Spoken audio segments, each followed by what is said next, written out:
Bonjour, alors dans cette vidéo, je voulais vous parler des perceptions inconscientes. Vous avez peut-être déjà entendu parler des messages subliminaux, de tout ce qui est subliminal, donc des choses qu'on ne voit pas et qui pourtant nous influencent au quotidien.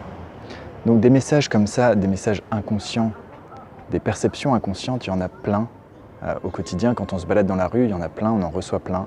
On en reçoit par les infos, on en reçoit par la publicité, on en reçoit maintenant on en reçoit également dans les films, on en reçoit tout le temps en fait. Et le problème, c'est que on n'a pas conscience de ces messages, et le fait qu'on n'en ait pas conscience permet à ces messages d'être encore plus puissants et plus impactants, parce qu'ils influencent nos émotions, et comme on n'a pas conscience de leur influence, on ne peut rien faire à ce sujet. Donc je vous invite en fait à faire attention, pas à faire attention dans le sens à avoir peur, mais à faire attention dans le sens à prendre conscience des choses qui vous influencent et des messages que vous recevez au quotidien. Donc pour ça, il y a une façon de faire très simple.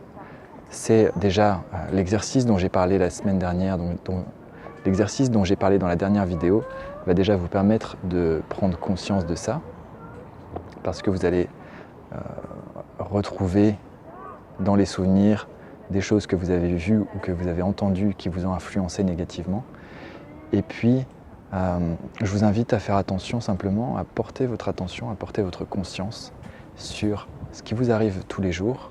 Et dès que vous sentez, tiens, quelque chose ne va pas, ou que vous sentez une émotion qui vient, qui vous a perturbé, eh bien de vous demander d'où vient cette émotion. Est-ce qu'il y a quelque chose dont vous n'avez pas pris conscience mais qui vous a influencé négativement, peut-être une dispute dans le métro que vous avez entendu au loin, peut-être vous êtes passé devant un message qui était un tag, quelque chose qui était écrit, qui vous a influencé négativement. Donc il peut y avoir plein de choses comme ça.